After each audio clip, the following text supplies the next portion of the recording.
Let me tell you something. Being unbothered doesn't mean you don't care.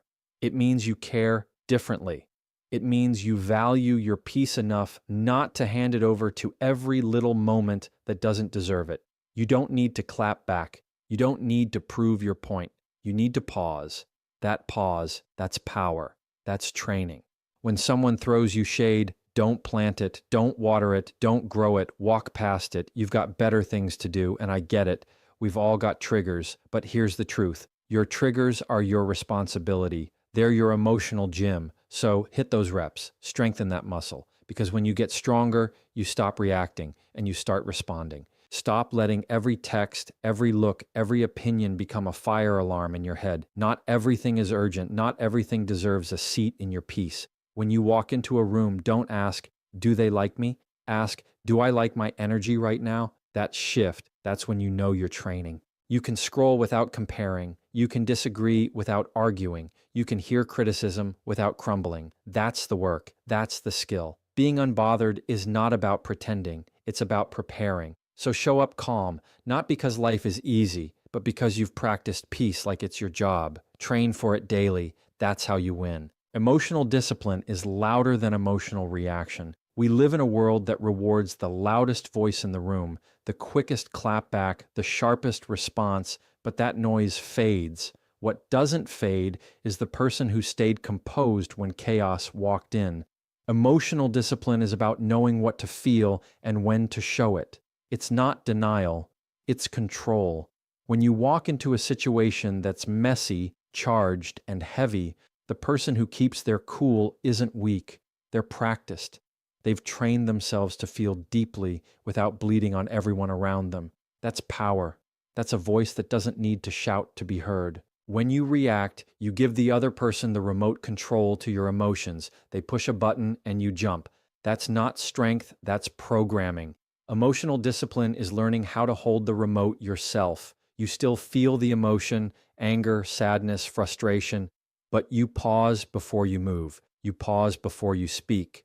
You don't let the heat of the moment turn into words you can't take back. And that pause isn't weakness. That pause is wisdom. It's awareness. It's you understanding that emotional maturity is not about suppressing the fire. It's about learning how to hold it without burning everything down. We've all been in situations where someone says something out of line. They go too far, they hit a nerve, they try to provoke, and the old you might have exploded, might have yelled, might have matched their energy just to protect your own pride. But what if I told you that silence sometimes is the loudest flex? That holding your composure while someone else unravels is not only strength, it's growth.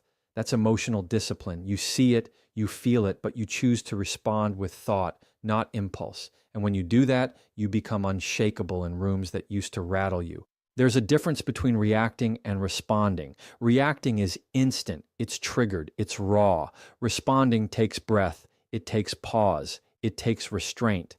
Not because you're afraid, but because you're focused. Think about how many conflicts have escalated simply because one person couldn't take a breath. Now think about how many moments you can own when you do take that breath. That's the space where emotional discipline lives, in the space between the trigger and your action. That's where your peace is protected. That's where your energy is filtered. That's where your growth is visible, not to prove anything to others, but to prove everything to yourself. People will test you, that's a guarantee. Life will test you, that's a promise. And the goal isn't to avoid the test. The goal is to stop failing it. When you start practicing emotional discipline, you start seeing these tests as opportunities, not to perform, not to impress, but to stay grounded. It's in the middle of a heated conversation that you learn the value of a deep breath. It's when someone disrespects you that you understand the power of self-control, because at the end of the day, your reaction is your responsibility, and that's what separates someone who's easily bothered from someone who's deeply rooted. Your emotions are valid, every single one of them, but not every one of them needs a stage. Emotional discipline is choosing which emotions get a mic and which ones get processed in private. That doesn't mean you don't express yourself. That means you express yourself with intention, with timing, with impact. Think about how strong you are when you can feel something deeply. and still not let it control your next move. That's emotional strength. That's character. That's the result of discipline that didn't come overnight, but through trial, failure, reflection, and consistency. Training emotional discipline is like building muscle. You don't get it from one moment of calm. You get it from choosing calm over and over again, even when you have every reason to react, especially then. The moments when you're shaking, when your pride is loud, when your instinct wants to snap. That's when you're building it, not with a loud voice, but with a steady presence. You're learning to be the thermostat, not the thermometer. You set the temperature.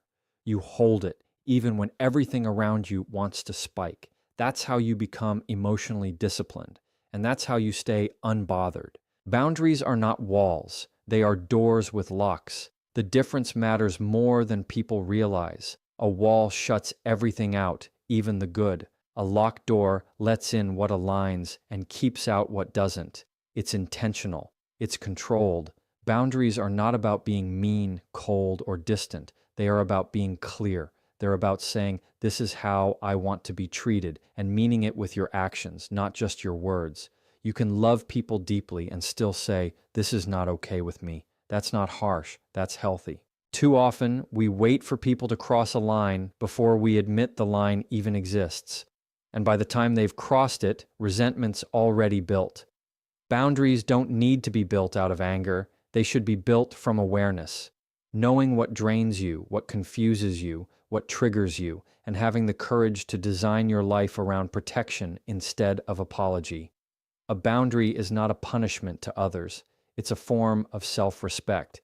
It's you recognizing that you don't owe your time, energy, or space to people just because they want it. You owe those things to yourself first. There's a fear that comes with setting boundaries, especially when you've been a people pleaser. You start to wonder, what if they leave? What if they get upset? But here's what matters more. What if you stay and keep getting hurt? What if you keep stretching past your limits just to make someone else comfortable? That's not kindness. That's self-abandonment. Boundaries protect you from abandoning yourself. And yes, some people will get uncomfortable when you start enforcing them, especially if they benefited from you having none. That's not your problem to fix. That's their mirror to face. You're not here to be accessible 24/7. You're not here to be agreeable at your own expense. You're not here to be everything to everyone. And when you realize that, something shifts. You stop explaining yourself so much. You stop over-apologizing. You stop negotiating with your own peace just to keep others from feeling uncomfortable. Boundaries bring freedom. They make your yes mean something because your no has weight. They bring clarity to your relationships, to your habits, to your mind. They're not rigid rules. They're flexible filters. They're how you stay aligned with who you're becoming. It's not always about cutting people off. Sometimes it's about changing how close they get. You can still love someone and not answer every call. You can still care and not engage every time they try to pull you into chaos. Boundaries allow you to stay connected without being consumed. They teach others how to treat you, but more importantly, they remind you of how you deserve to be treated. That's where real self-worth shows up, not in what you allow once, but in what you consistently protect. You don't have to shout your worth, just show it by how you move. The hardest boundaries to keep are the ones with people you're close to, family, friends, partners. Because those ties feel deeper, the pressure feels heavier. But that's where boundaries matter the most. The closer someone is to your heart, the more access they have to it, and the more responsibility you have to guard it. It's not about shutting down. It's about showing up with clarity, about saying, I love you and I also love me. When both of those can be true at the same time, that's growth, that's balance, that's where your peace gets space to breathe. There's a version of you that's more calm, more focused, more grounded, and that version has strong boundaries. That version doesn't respond out of guilt. That version doesn't live in burnout. That version doesn't over-explain every decision. You don't become that version by accident. You build it one boundary at a time. You build it by understanding that not everyone deserves a front row seat to your life. Not every invitation deserves a yes. Not every opinion deserves a reaction. Boundaries give you room to protect your energy, not just for others, but for yourself. Not everything requires a response. That truth alone will save you from arguments, anxiety, and exhaustion. Just because something was said doesn't mean it needs to be answered. Just because someone acted out doesn't mean you need to react. Silence isn't weakness, it's strategy, it's awareness. It's a reminder that you don't owe your energy to every invitation to chaos. Every situation doesn't deserve your voice. Sometimes, the most powerful thing you can do is let people sit with their own noise without pulling you into it. That's how you keep your peace from getting hijacked by someone else's storm. Every response costs you something: time, energy, focus. And the truth is, not every moment deserves that payment. When you're always responding, defending yourself, explaining yourself, proving your point, you end up drained. You turn every minor thing into a major event. You become reactive instead of reflective. But when you train yourself to pause, to breathe, to choose stillness over reaction, you shift into control. You're not ignoring reality, you're mastering it. You're learning that maturity isn't about winning the last word. It's about knowing which words are even worth speaking in the first place. Some people speak just to get a rise out of you. They don't want understanding. They want attention. They don't care about clarity. They want control. And the moment you bite, you've handed it over. You've entered a game that doesn't serve you. So instead of falling into the trap of defending every boundary, just enforce it. Instead of explaining every decision, just live it. You don't need to type out that paragraph. You don't need to chase closure in every conversation. Peace gets louder when your responses get quieter. It's not silence from fear, it's silence from confidence. You have to ask yourself in every situation, what's the goal here? Is the goal peace or is it pride? Is the goal clarity or is it control? Sometimes we respond just to feel seen or validated, but other people's validation is temporary. What lasts is knowing you chose peace over provocation. What lasts is knowing you didn't let someone else's energy become your responsibility. That restraint, that discipline is how you stay unbothered. Not because nothing affects you, but because you've learned to choose your battles with wisdom instead of impulse. One of the greatest skills you can build is letting people misunderstand you, letting them create their own narrative while you continue to walk in your truth. You don't have to correct every wrong impression. You don't have to fight every false claim. The more secure you are in who you are, the less noise you feel obligated to answer. Not every jab needs a jab back. Not every shady comment needs a clap back. Let people reveal who they are through their behavior, and you reveal who you are by how little you let it shake you. Choosing not to respond doesn't mean you don't care. It means you care enough about your peace to protect it. There's strength in knowing you could respond, but you don't need to. That's control. That's growth. That's what emotional maturity looks like. Because when you stop responding to everything, you start responding to the right things. You shift from reacting to choosing, from defending to discerning. That shift isn't loud, it's quiet. But that quiet is solid. That quiet holds weight. That quiet is where your confidence gets built, not through what you say, but through what you no longer have to. You don't have to show up to every conflict you're invited to. Some things are better left unanswered. Some conversations aren't worth continuing. Some people want you to play a part in their drama. And when you don't, you break the cycle. You become the calm in their chaos. You become the one who chooses peace, not just once, but as a way of life. That choice doesn't come from being passive. It comes from being powerful enough to know your energy is valuable. It's not for sale every time someone pulls at your pride, You can observe without absorbing. That's a mindset shift that changes how you handle everything around you, every room you walk into, every conversation you hear, every energy you encounter. You don't have to carry it. You don't have to make it your problem. You don't have to internalize what doesn't belong to you. Observing is awareness. Absorbing is attachment. And when you absorb too much of what's not yours, you begin to lose your sense of self in the noise of everyone else. That's when peace leaks out. Not because life is chaotic, but because you made someone else's chaos your own. We are emotional sponges when we're not intentional. Someone's frustration becomes our stress. Someone's mood shift becomes our anxiety. and suddenly you're carrying burdens that were never yours to hold. Just because you're empathetic doesn't mean you have to be a container for everyone's emotions. It's okay to be present without taking it personally. You can listen without reacting. You can care without overcommitting. That's not being cold. That's being conscious. It's recognizing that the weight you pick up out of habit is the same weight that keeps you from feeling light in your own life. You can witness someone's pain and still protect your peace. You can see someone's bad attitude and not make it about you. You can be aware of dysfunction without getting drawn into it. The key is remembering where you end and where others begin. Emotional boundaries start with that awareness. You don't need to take on someone's energy to be a good person.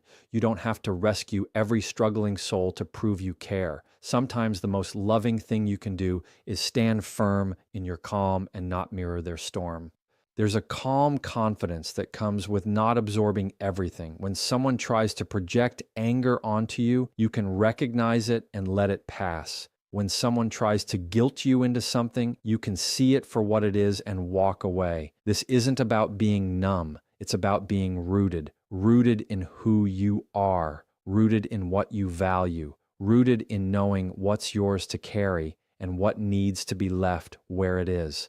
Observation gives you the power to pause. Absorption throws you into the middle of things that don't deserve your full presence. Life moves fast. People project. Energy shifts constantly. If you don't learn to observe with clarity, you'll absorb with confusion. You'll start reacting to things that have nothing to do with your purpose. You'll spend hours replaying conversations that should have lasted 5 minutes. You'll take responsibility for emotions that were never about you. That's how burnout sneaks in, not from what's on your plate, but from what you allowed to land there. And sometimes it's not more self-care you need, it's less emotional baggage you picked up from absorbing things that weren't yours. You can be the calm in the chaos, but only if you stop letting the chaos define your state. That means learning to sit with discomfort without letting it settle inside you. That means noticing tension in a room without letting it shift your mood. That means hearing criticism without letting it crush your confidence. This is about emotional detachment, not from people, but from outcomes you can't control. You're allowed to stay solid while everything around you shifts. You're allowed to protect your vibe like it's sacred, because it is. Some people aren't trying to hurt you, they're just hurting. Some situations aren't personal, they're patterns. And when you start to see that, really see it, you stop making everything about you. That's the difference between absorbing and observing. One drowns you, the other empowers you. One makes you reactive, the other makes you reflective. When you observe without absorbing, you move through life with more peace, more focus, and more emotional freedom. You no longer let every room, every face, every word shape your inner world. You keep what aligns and let go of what doesn't. Peace is a daily choice, not a final destination. It's not a one-time fix or a magical moment where everything lines up perfectly. It's not about waiting for all the noise to disappear or for life to get easier. Peace doesn't arrive when the world calms down. It shows up when you decide to calm yourself down every day on purpose. It's something you practice, not something you find. You don't wake up one morning fully unbothered and stay that way forever. You choose to be unbothered in moments where you used to lose control, one decision at a time. Peace shows up in how you speak to yourself first. That inner voice, the one that gets loud when you're stressed, the one that criticizes, doubts, or overthinks, that voice has to be managed. You can't control what the world throws at you, but you can control the volume of your self-talk. Every morning you have a choice to speak with pressure or speak with patience. You can rush into the day reactive and tense, or you can step into it grounded and aware. That's not a personality trait. That's a muscle you build with repetition. That's peace as a discipline. Your peace is tied to your habits, what you consume, how you start your mornings, who you allow into your space. Those aren't small things. They add up. If you're constantly surrounding yourself with noise, distractions, and negativity, it's no wonder you can't feel calm. Peace isn't just about meditating for 5 minutes or taking a deep breath when things get hard. It's about creating an environment that doesn't constantly pull you away from yourself. It's about making small decisions that align with your values, even when no one's watching. It's how you protect your emotional energy like it's sacred, because it is. Peace also means choosing not to engage in every argument, every post, every petty comment, not because you're afraid, but because you're focused. You've got goals, you've got growth to protect, and peace helps you stay aligned with that. When you're not at peace, everything becomes a battle. You misinterpret tone, you respond from insecurity, you seek validation instead of clarity. But when peace is your filter, you move differently, you listen better, you speak with intention. You let go of things that used to hook you instantly. That's the result of choosing calm over chaos, not once, but every single time. There will always be something trying to knock you off center. Life doesn't stop sending challenges just because you want peace. People will disappoint you. Things will fall through. You will get triggered. But peace doesn't disappear when things go wrong. It just demands a choice. You can take the bait or take a breath. You can spiral or stay steady. You can complain or take control. That's why peace isn't passive, it's active. It requires you to be intentional about how you respond when things don't go your way. It's easy to be calm when things are smooth, but real peace shows up in the pressure. Sometimes peace looks like silence. Sometimes it looks like walking away. Sometimes it looks like saying no, and sometimes it looks like saying yes to yourself, even if others don't get it. The more you practice choosing peace, the less you feel guilty about protecting it. You stop apologizing for needing space. You stop over-explaining your decisions. You stop trying to convince people who are committed to misunderstanding you.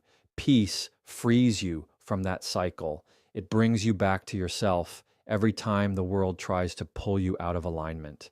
And that process, that quiet, powerful return, becomes your anchor. Peace isn't loud. It doesn't announce itself. It doesn't need approval. It's found in those everyday decisions that say, I'm not going to lose myself in this moment. It's built in the pauses, the boundaries, the breath before the reaction. Peace is not something life hands you. It's something you reclaim in real time. When the phone rings, when the email comes, when the conflict starts, when the day feels heavy. And you'll know you're choosing peace when you stop needing the outside world to change in order for you to feel okay. You'll know because you'll feel steady even when everything else isn't.